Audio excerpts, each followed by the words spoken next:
Hello, everybody. Welcome to episode 85. I'm Michael Palsek, and this is I Just Got My Kid to Sleep, the podcast version and video version. I'm Michael Palsek, your host, and we got quite a show for you today. I did. You get it. We got Dr. Teeth behind me over here. Buffalo-y is the stuffed animal guest of the day. So I was trying to rotate the stuffies because I feel like when you look on YouTube or whatever, it looks kind of like, oh, that's cool. Oh wow, I just found some. Isn't that so crazy? Right when I started the podcast, I find the toothpaste stop that I thought was gone forever. I had said it's goodbyes. I had said my goodbyes to it. I had given up, as some would say.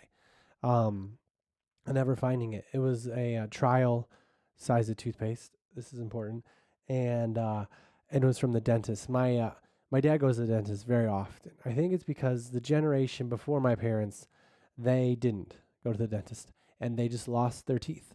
I shouldn't say lost because they they could probably have found them still, but they fell. The fell like that dream you have while your teeth falling out. That's your ancestors' real life. I had two grandparents. I had four, but two of them, the two that lived the longest, I think had fake teeth, and I didn't know really. My grandma near the end, I love her. I shouldn't share this about, but anyway, I could tell. It would happen. But um, anyways, I think there's an awareness of teeth health that my parents' generation has that maybe previous ones maybe they didn't, or maybe the toothpaste just wasn't as solid. Just not as good. I mean, it's just baking soda. There's really no excuse. But I don't know. But he goes to the toothbrush guy, the dentist. Oh, my favorite dentist. I don't know if I should mention him because I don't know if he wants to be in my pocket because he supports me on Twitter or X or whatever, or it's some places. I don't know. He's such a great guy. He loves hockey and baseball, and he's a Cubs fan. But he has a picture of White Sox Stadium in his office, which if you're not familiar with the rivalry, Cubs fans don't also root for the White Sox usually, and White Sox fans, they never root for the Cubs. I'm more of an anomaly. Look at that anomaly, SAT word for all the kids prepping. Anomaly in that sense, where I was raised in Indiana and the Cubs were on TV like every day, and growing up in the age which a millennial grew up in the 90s, WGN showed every Cubs game, and you got that with cable. Whereas all the White Sox games were only on if the Cubs weren't playing. But I still like the White Sox because my mom is from the South Side, and we represent hard. Oh, what was that? Why are things falling? Things are just falling. I heard a noise in my shower recently. This is my shower. I'm in my bathroom. I tried to used to. That's a sentence fragment. Thank you, Mrs. Wyan, seventh grade teacher. Did you ever have to diagram sentences? I remember when I was in seventh grade, we had to diagram sentences, and it seemed like the hardest thing to ever do, like in that point of my life. And then we never had to do it ever again. Like it was such a struggle. Like it was one of those quizzes or tests where afterwards the teacher just kind of looks at all the students with a current level of disappointment in them, but also an acknowledgement that it's their fault, right? They didn't teach us. And then you just get to learn all the stuff on the test. Like they know that they know it and they know that you're supposed to, but they didn't drop it off. And even the smart kids didn't really get it. And it was a smarter class, not to brag, but it was a public school, but it was a smarter class. And, I mean, I was in there. I'm very intelligent. You can tell by listening to me talking tongue time all the time. No, but comedians have to think a lot. So we're never not. We got to do a lot of different thoughts. So our synapses are fine. That's why I'm not too worried about my son. Why would I be worried? But like Jackson, first grade, right? And I remember when I was in first grade. I don't remember all of it. So this could all be false. But I feel like my parents didn't teach me anything. No offense, mom and dad, you did a great job. They taught me a lot about life, like hot stove, right? I think I learned that before first grade for sure. And like and don't talk to strangers or take candy from them unless it's Halloween and I'm with you and you have a costume on, so then they can't recognize you for future candy treats. That's why you wear a costume on Halloween. Did you know that? Kids listening, this isn't for kids. It's not against kids, but the video, when I post it on YouTube, it's like, is this for kids? And it's just like, no, why do you always ask that? And it's like, well, because we might think it's for kids and then it's not for kids. Might like it. Who do I know what do I know what kids like? I had a whole episode where I talked to the Tooth Fairy. So that is not, she wasn't here, but there was an open letter. Someday I want to write an open letter. I mean, I guess I did then, but it was more of a verbal. I think I'm more of a writer than a podcaster at this point. I think that's what I used to do these emails where I would write kind of like, it would kind of be like this, but I would delete a bunch of the stuff that you know what it is. You could, there's some parts where you're like, ah. Anyway, and I should do that. I do it. I really had to struggle not to say do twice. Um, I do. It's been since August, and it's like, so I'm a comedian, right? And this is fun. No, I'm not breaking up with you. I'll be here next week. But like, it's not. This is not the thing. The thing. This is just a thing to get ready for the thing. This is like a way to get better at stand. Way to like connect. Two people have told me that listening to the two people who knew me. I don't think a lot of people that know me listen to it. Like personally, like people that know me, watch or listen, they know me. People that know me they don't hang around. They're like, we'll get the general gist when we talk on the phone. But they said it's like listen to a long voicemail. So that's, I think, how I'm gonna start pitching it after the show, because one time, you ever get like really sensitive when people get like a little critical.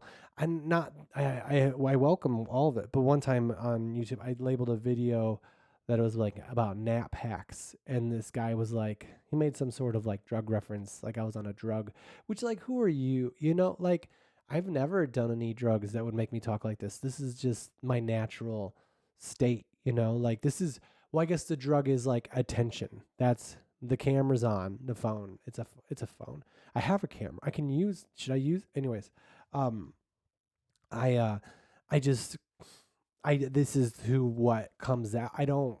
This is like my authentic podcasting. My kids asleep. What more natural? How much more can I like surprise myself with this podcast? Like, not surprise, like sabotage myself with this podcast to just make it be me. Make it be me. Anyway, this is a shower curtain, and there's something that just fell. I have these notes. These are aqua notes, not awkward notes. Um, they're very good because, well, the content unbelievable. Like, you think the podcast. Imagine the stuff I think of in the shower that I don't even, when I'm not even doing a podcast. Why is this episode just about content? Anyway, um, they have a little notepad in there, and it doesn't. If it gets wet, it's just like, I'm fine. Which, there's always that question of like, how come they don't make all paper like that? But I guess maybe that would be expensive. Like, how come the plane isn't made out of the black box? That's the joke that someone says. Someone said recently that, like, a comedian was like, people are making fun of flying again, and that's like a hack that I don't know. The way I was sort of raised as a comedian, it was like, your personal experience is the most important thing, and you can talk about whatever you want. But that's just where I'm at, right? Like, I don't know. I feel like, this is the comedian part of the show where I'm talking to other comedians. Um, but if you're not a comedian, you don't have to skip it, because how would you know when to get back? There's no markers. But this is me talking to. I found, and take what you will from this. Go ahead. Like, don't make me give you a message. But what I've found is, like, when everyone starts out as a comedian and you live in a city, right, and you're going to open mics, for the non-comedians, the open mics are like your job. It's like your work, and your other comedians are kind of like your coworkers. And but the best part is that if you don't have to, you don't have to work with anybody. You just get to go up and do it, but then you can be like social if you'd like. So there's this sense of like, at least the community I started in, of like, what are like the rules, and I think that's only hindering, like, I think the rules are, you don't take from other people and then do their stuff. But there's this whole idea, like, certain topics were overdone, and just doing a joke about it would be hack, is what this called. It's like bad. Like, something you're doing just to get laughs, you know? Like I remember one comedian saw a comedian go on stage in like an alternative room. And alternative rooms are supposed to be like never, never not original ever. And he was like, "Oh, they're a crowd pleaser." And I was like, "Well, isn't that in my head? I would never confront people. You know that from this. I'm not a confrontation. I think there's a rush. I saw someone do it one time. Confront someone. I was visiting a friend who had a really nice Airbnb at like a huge house. I think it was in Florida. Yeah, in Tampa. He was doing shows there too, and he's, famous or whatever. Not to brag. I know people that are, not that I'm not successful, but like on a level where they can rent out mansion. Not man, it was a nice house. I prefer a small hotel room. That's what I would do. Like I like a clean, nice brand hotel that I have a lot of status in, and people say thank you for being a member of this. Oh my gosh. I don't know what this podcast is going to be called because they're going so many places. I love when I just join like a customer, um, like a, like a club for a business, like a frequent flyer mile or a hotel. Like I just joined the Club Hyatt. I think I had a membership before, but it wasn't really used. I didn't get a lot of miles or points or whatever.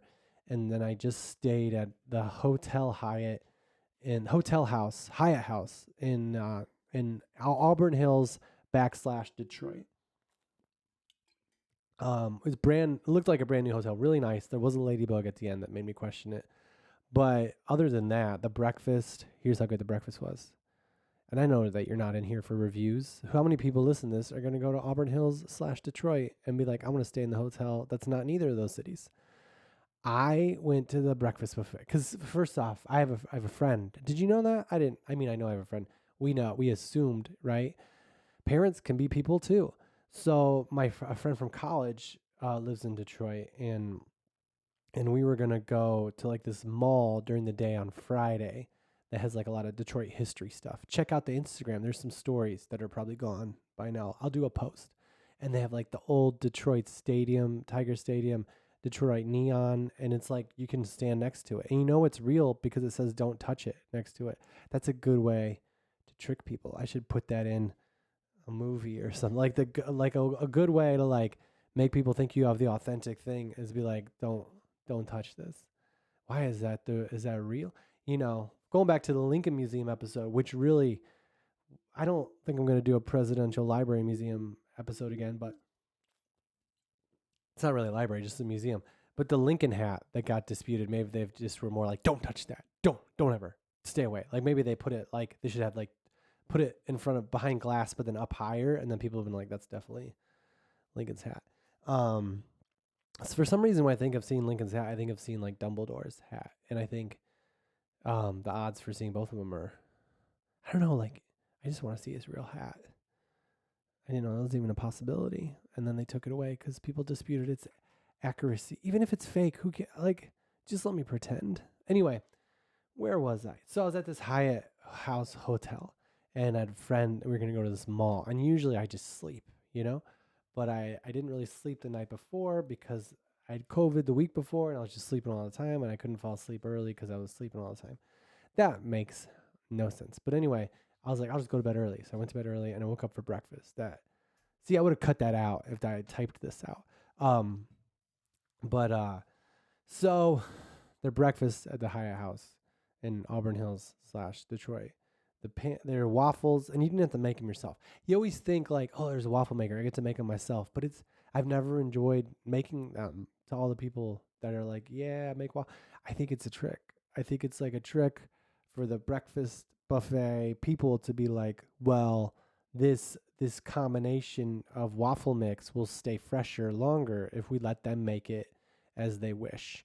And then they'll get warm waffles. But I always feel like I'm going to get burnt. And then I pour it in the thing, and sometimes it's like 4. Do I pour the things in between too? And you're only supposed to fill it up to the line. And it's like, well, what if it's 8 in the morning? I don't see lines all the time.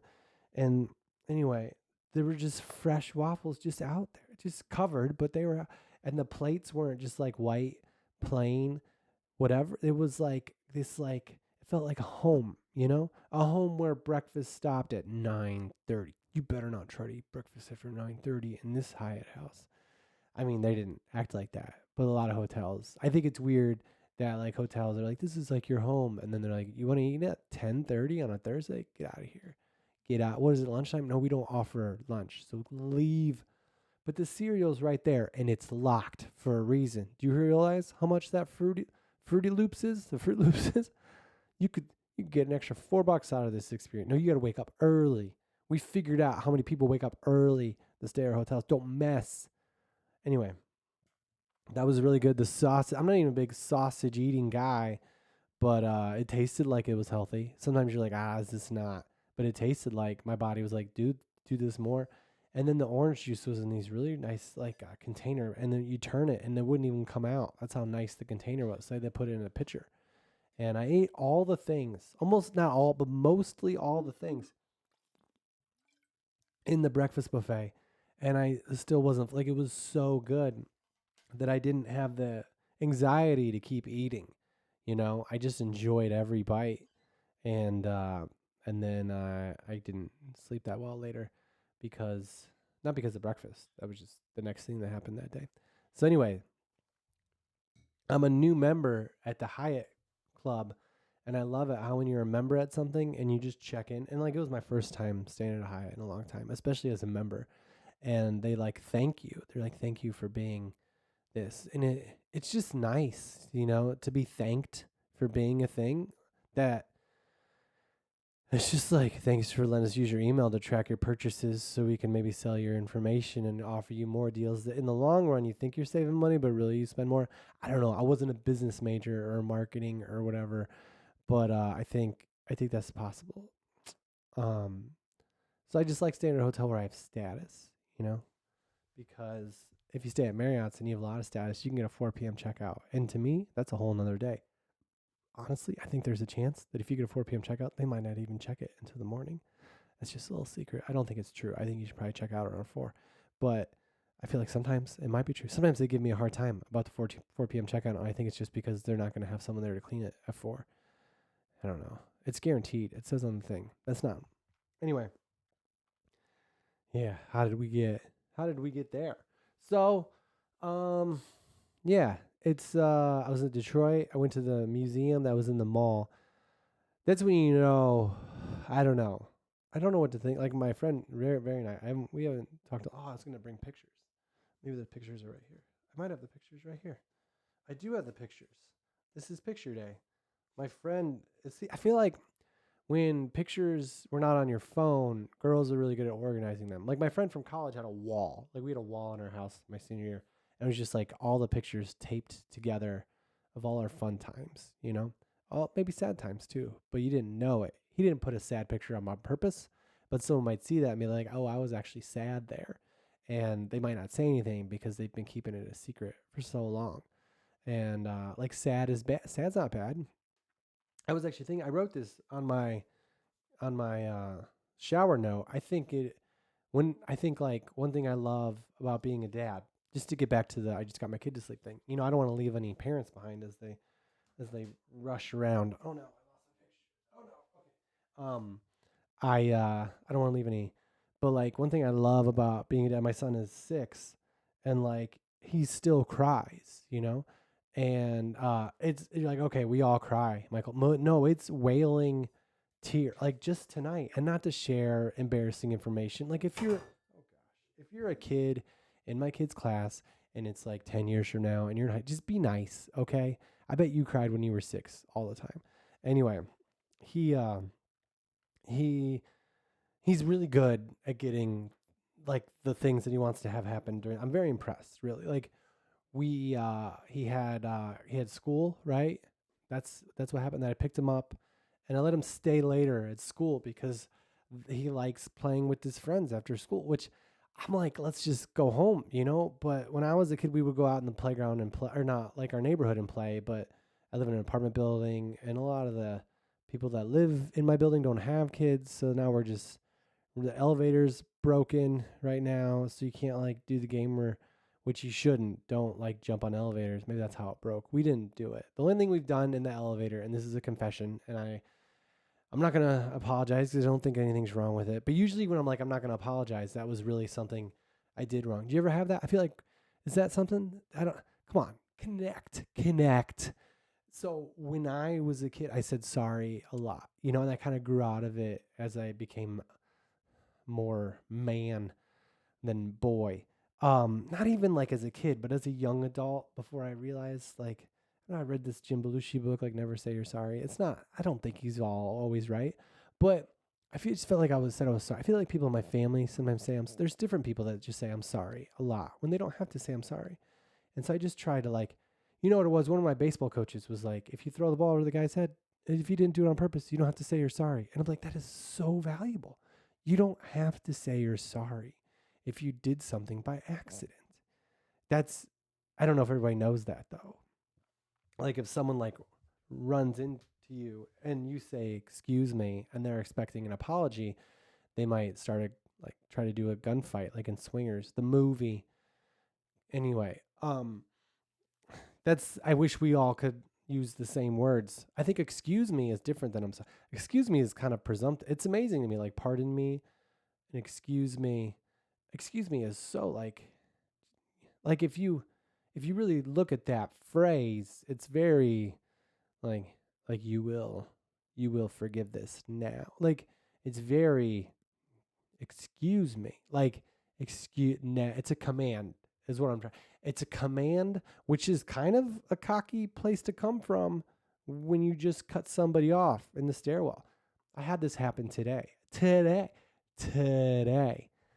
Our elevator's out. It's like Big Bang Theory. Isn't it weird that Big Bang Theory is a show about the smartest sitcom characters in the history of sitcoms? I haven't seen all the sitcoms, but I'm pretty sure their brain power as characters is smarter than anybody ever in the history, any ensemble, not the actors, who knows, they might be smart, but they don't have to be. But they have the most intelligence, right? Out of anybody, like all the stuff that they know. And yet no one, no, and I haven't seen the whole show, so this could be building up to a false thing. Feel free to leave it in the comments. But no one figures out how to fix the elevator themselves. They're like flying to space and no one's like, well, what if we just do some of that in our elevator and then tell our landlord we want to cut on rent. They just keep walking up the stairs because the elevator's out. Like that's like the joke. The smartest guys in the world have to take it. Also, probably pretty rich and they all have roommates. Well, Sheldon needs a roommate. Anyway, I guess just two, whatever. So our elevator's out. And I thought that was going to be a really bad thing. Like when I was sick a couple weeks ago when I was door dashing food, I was like, let's do this before the elevator's out. Because they told us, they were very honest. They're like, the elevator's going to be out for 5 days. Now it's been like 15, but still, there's a 5 in that number. And maybe they won't raise rent. Or maybe, anyway, that's why they want us all out. But I don't think they do. I think you would want people here. So I had to go get groceries today. Some groceries, and I was like, oh, this is gonna suck. This is my attitude at first. I woke up. It was such a rough, not because of anything you guys did, but it was such a rough, like, I slept when I dropped my son off at school. I took a nap, and then I woke up, right? What do you do when this happens? You guys probably have whole lives where, I don't know why I'm trying to relate with people who just go to bed at night, but I work at night and then I do this sometimes. So it's like, there's a lot of sports to catch up on to just go to bed. So I took a nap. I woke up at around like after a couple hours and then I just was like, I think I could sleep more. But part of me is like, if I'm awake, why? Maybe I don't, Because then I woke up and I was like, all right, I got to go to the grocery store. So I did that. But I thought it was going to be bad because there was no elevator. And I got a big long cart. It's the longest one you can get from Mac Sports, not the makeup. That's what some people think Mac is. A kid said that today when I was picking my kid up from school.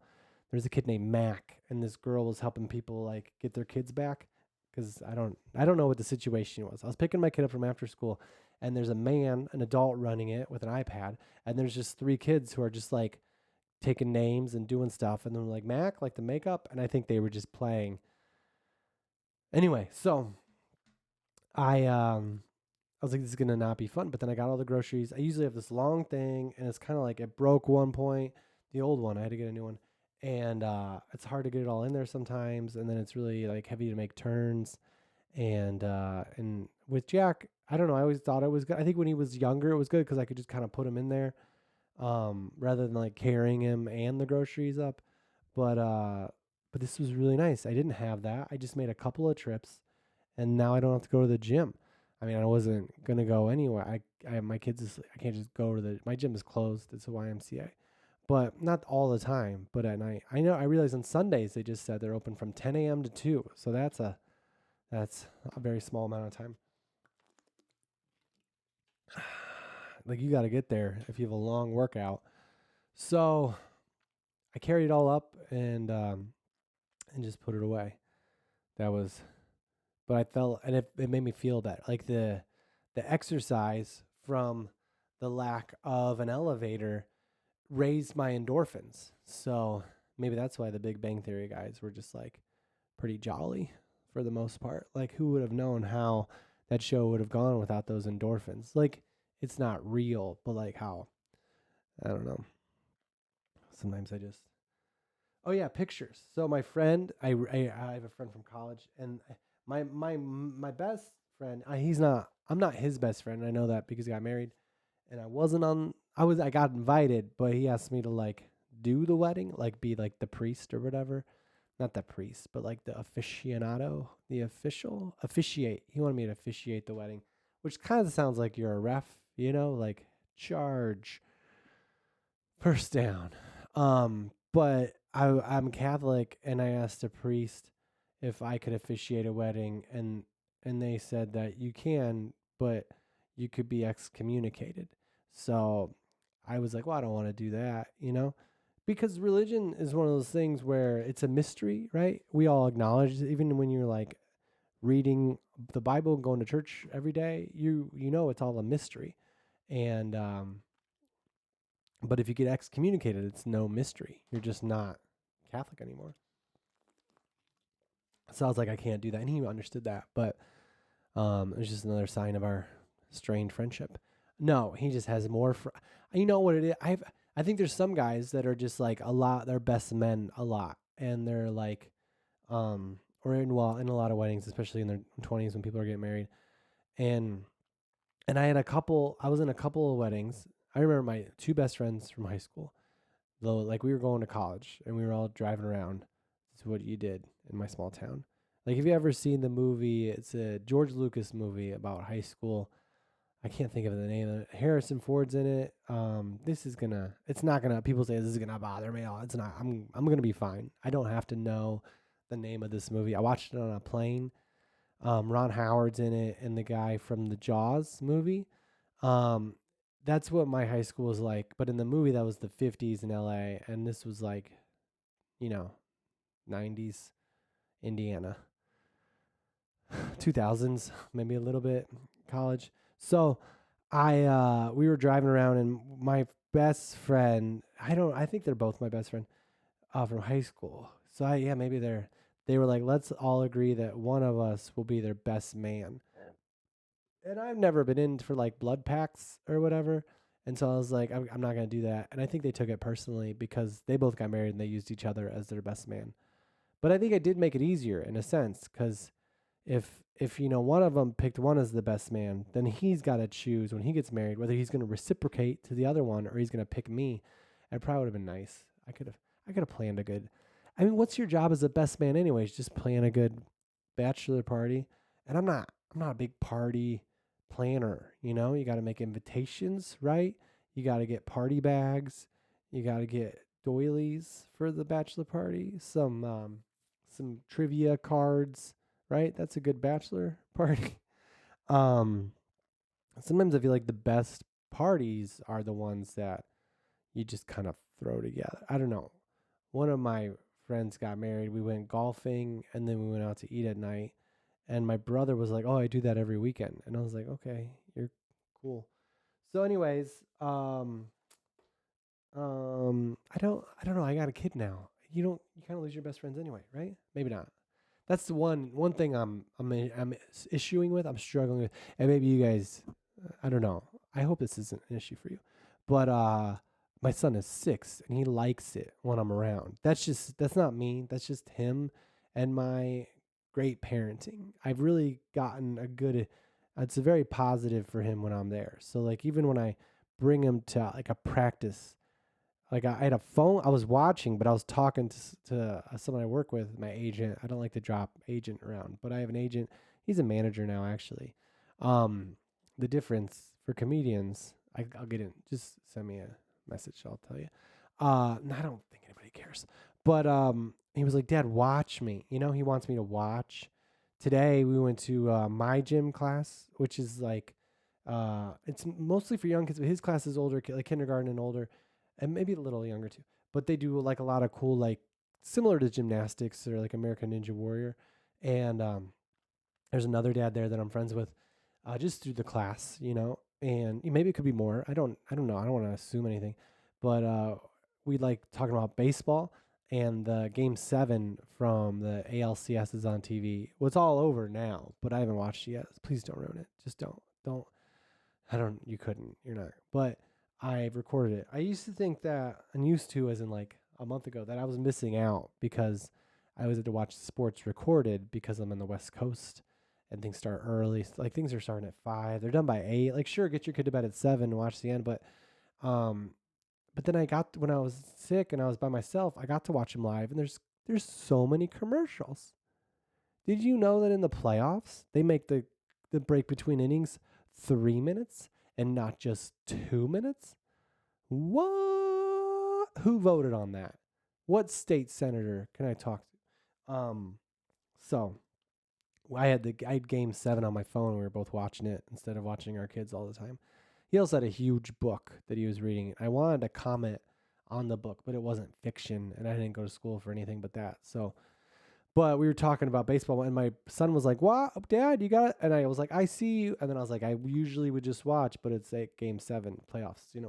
So I don't know how that's. Maybe that guy could be my best man. But that's gonna be a tough choice for me. Like how do you pick your best? Like I've never even my brother, my both my brothers got married. This isn't a pity party. That is not. I am totally fine not being close to that many humans. But like my older brother picked a friend for my older brother got married first and picked a friend for his best man. And then I rounded out the bottom of his side. Him and my brother. I think we were like the bottom. And I think that was just because he loves his friends a lot and we were obligatory. Um I don't know. I'm a middle child, so I see family differently, right? I always had family to be around. There was always a sibling to play with. They are so close. I don't People are expendable, but your family are always there. People aren't expendable. But I was at the bottom of his. Then my younger brother, when he got married, he didn't. I didn't even make the groomsman chart. I don't even think I might have been an usher, but you know what, he he just had friends, only friends, and I think part of it was because his fiance, now wife, had brothers, and so you got to have them in the wedding too, and they just didn't want to have a lot of people standing up because why would you want a ton of people to feel love? So this not a lot of people standing up, but it might have been crowded, there might not have been room for all the people. Um, Maybe they didn't want people to feel like it was just because they were related. But so my brother just didn't have any brothers stand up in this wedding, which I'm not. It's my brother, so um, I've been offended way more, but I'm not gonna take it. It's like I know he loves me, but I know that he didn't necessarily like me like that. People he likes his friend. Good. I'm happy that he has friends that he can pick over me. I'm happy. I wouldn't want it any other way because if I have a close family member who like needs me, oh my god, I know it sounds like I just want someone to be here, but no, this is just a brief history of my groomsmen experience. So my younger brother asked me to. He didn't. He, he. My older brother did not ask me to be a groomsman. He never asked me. His fiance, I think, eventually told me I was in it, but I just feel like it's a moment where you get to ask them. Um, and he never asked me. Or maybe my mom told me I was going to be in it. I don't know. And then my younger brother, he never told me I wasn't going to be in it. He he he asked me to speak at his wedding the way a best man would. But then I didn't get to stand up in in the wedding, which takes a little pressure off the speech because it's like watching I don't know, like a baseball game and you have the starters and someone gets hurt or they got to pinch hit somebody, someone gets hurt and you're like, "Well, who's that guy?" I don't know. He wasn't even in the lineup. But now he's talking, so let's hear what he has to say. And I feel like I did a really good speech, right? It ended with something like, and I was going to write it out for them because they weren't allowing people to post stuff on social media and they didn't have anybody filming anything. So they didn't, it's always a compliment when people are like, "What did you say?" You know, like, and this is like, they were like, "We wish we had." I was supposed to write it out, but I know I ended it with, like, I really believe that the, I don't remember, but it was something like the stories we tell ourselves become the stories of our lives.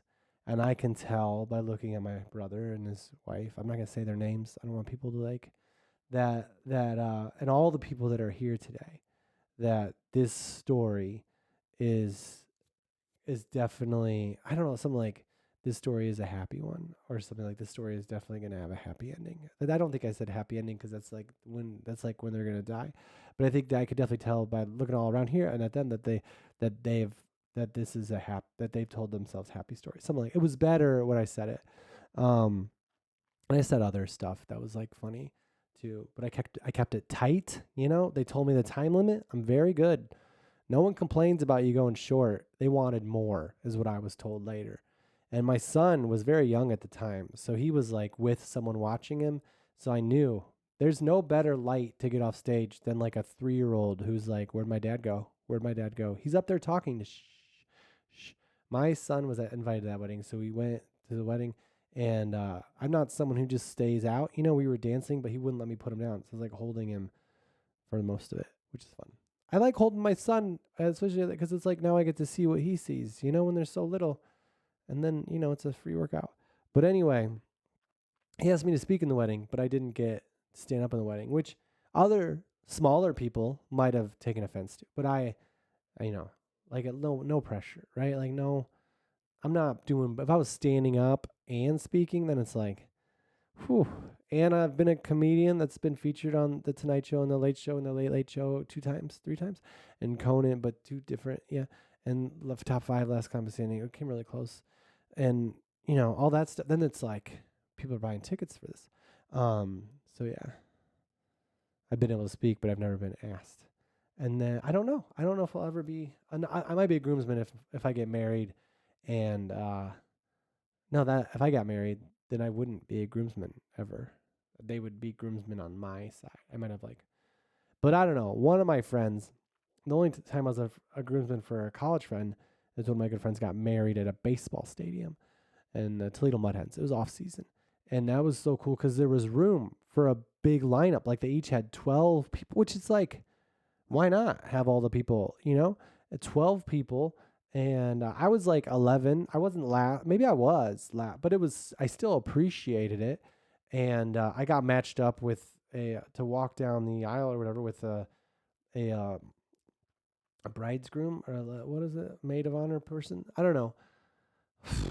Some bachelor, a girl who was like, she was nice. And I felt like together it was a good chemistry for that. Nothing else. But like, just a good vibe, right?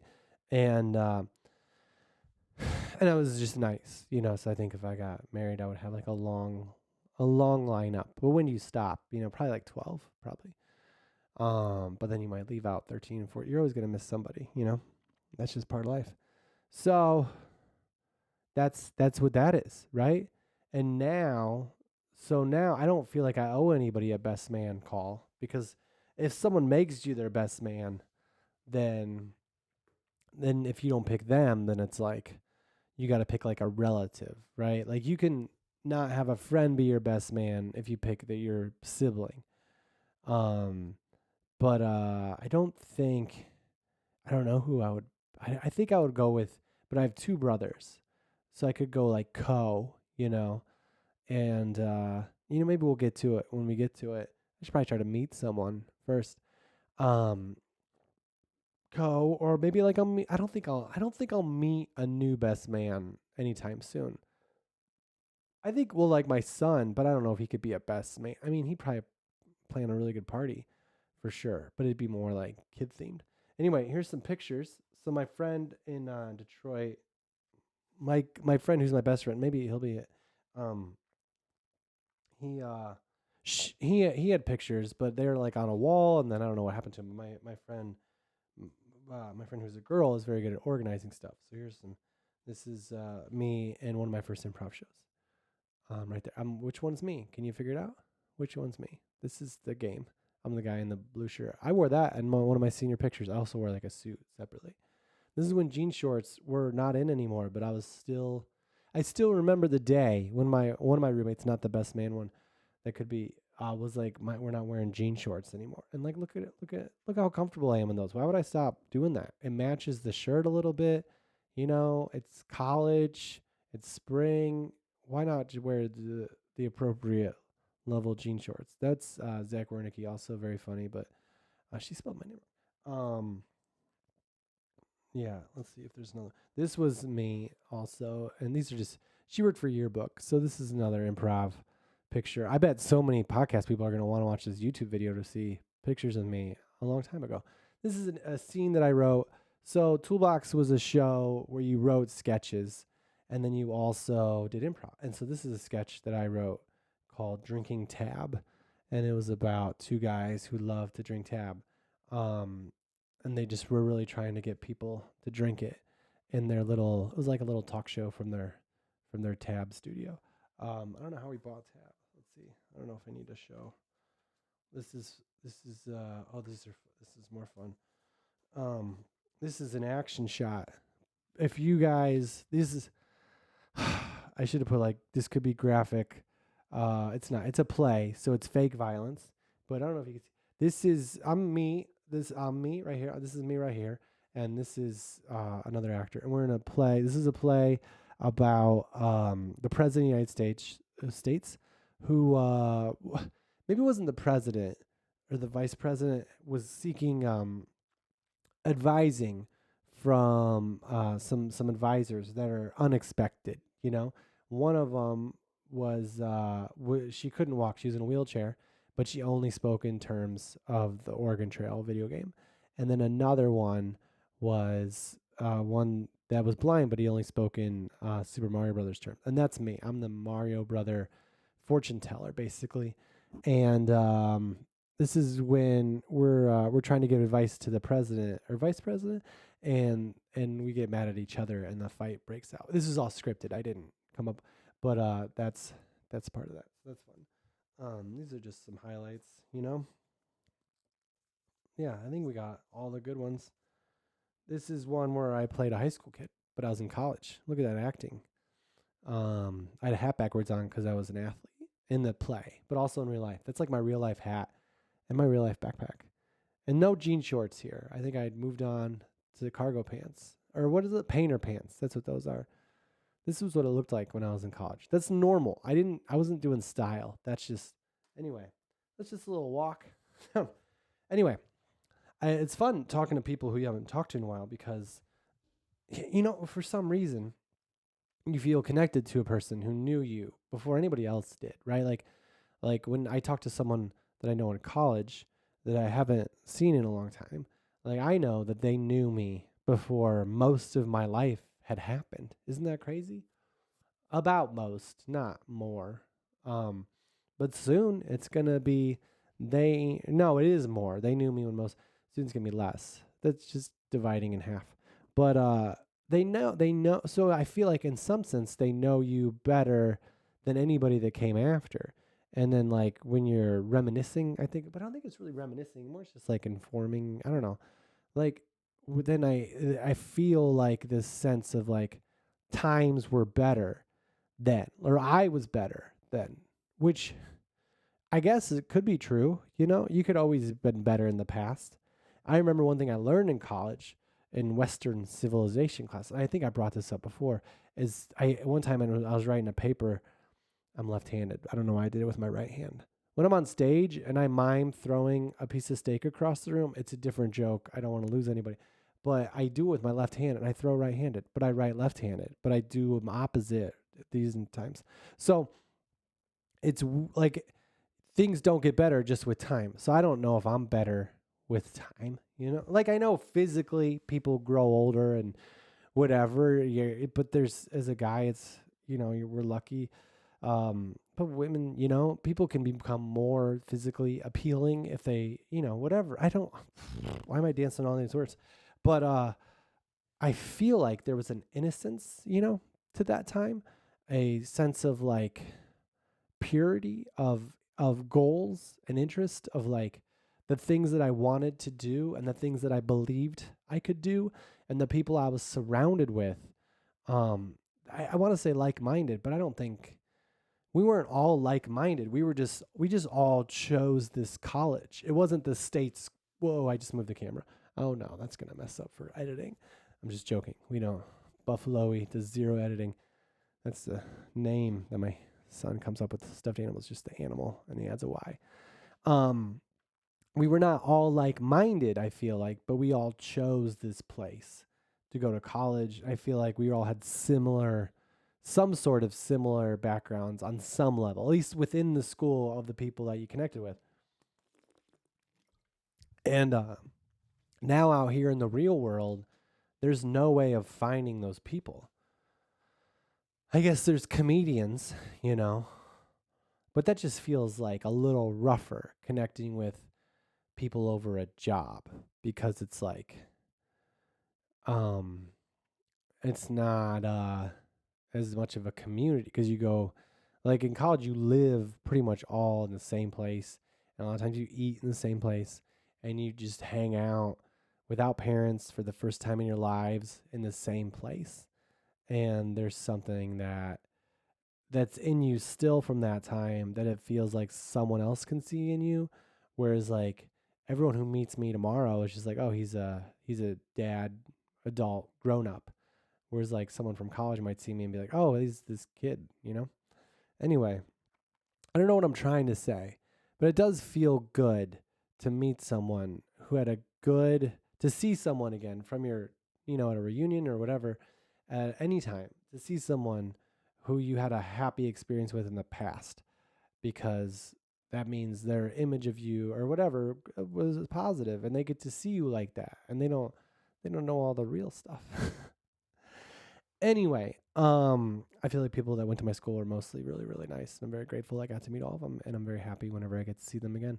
And I feel very connected to a part of me that maybe I forgot or tried to forget, or not tried to forget, but just like got lost in figuring out what I was gonna do with my life, or just doing it. You know, I was a normal person in college. I went to college. I lived in a dorm. I lived in a house. I had weekends were free, and I just had interests like everybody else. And then I finished college, and I was like, oh, I'm going to be a comedian. And now it's like you sort of lose a social. I don't know how to make this a sad story. It's not a sad story. Detroit was very fun. Waterford Township specifically, but also Waterford Township. If you're going to the Detroit airport, you maybe rent a car. It's not cheap. This weekend I'll be in Rosemont, Illinois. This episode is sponsored by the city of Rosemont. Zany's Rosemont, Friday and Saturday, 2 shows each night. I would recommend, if you haven't bought your tickets yet, the early show is usually the better.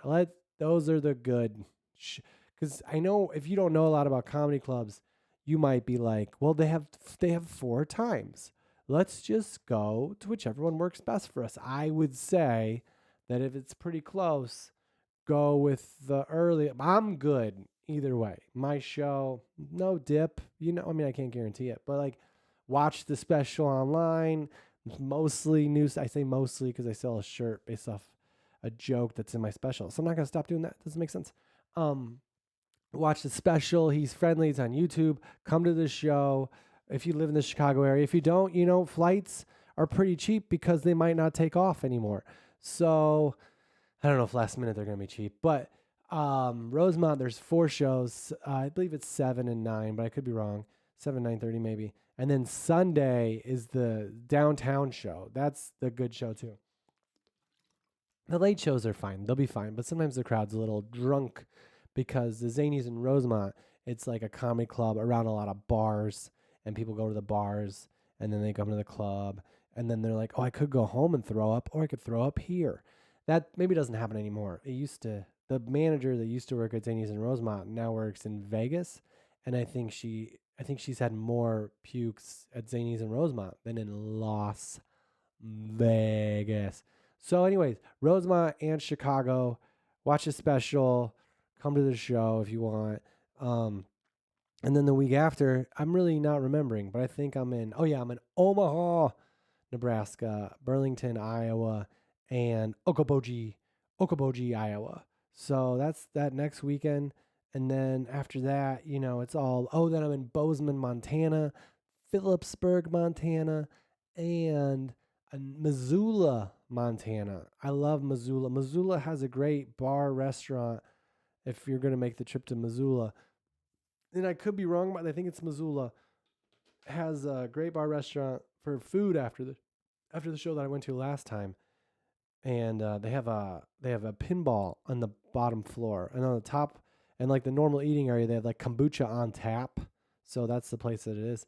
And then they have a pinball place or maybe arcade below it, and they have a Frank Thomas pinball machine, who was my favorite player growing up because he played for the White Sox, and he always looked so calm at the plate and so confident.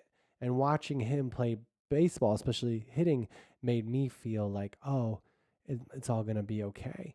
And I don't know if this podcast makes people feel like it's all going to be okay, but that might be a good mission statement for next week.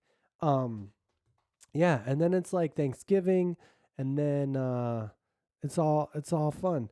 So this has been episode 85. I have a couple sporting events to watch that have been recorded. I'm really looking forward to. I got some clothes to fold. This is the best part about being a parent. Like, I can have an action that's going to be. Basketball is hard to watch while you're folding clothes, but football and baseball, there's a lot of like, I can hear you, look up now. I can hear you, it's like swimming, I remember the first time I learned how to like do the normal freestyle. They're like, you're going to breathe underwater. I was like, and they're like, you just turn your head. And I'm like, that's not, I mean, I guess you're exhaling underwater. They're right. Okay. Thanks everybody. Episode 85. Good night. I just got my kid to sleep, and now I'm going to, definitely not go to sleep. I love you. Thanks for watching. Thank you.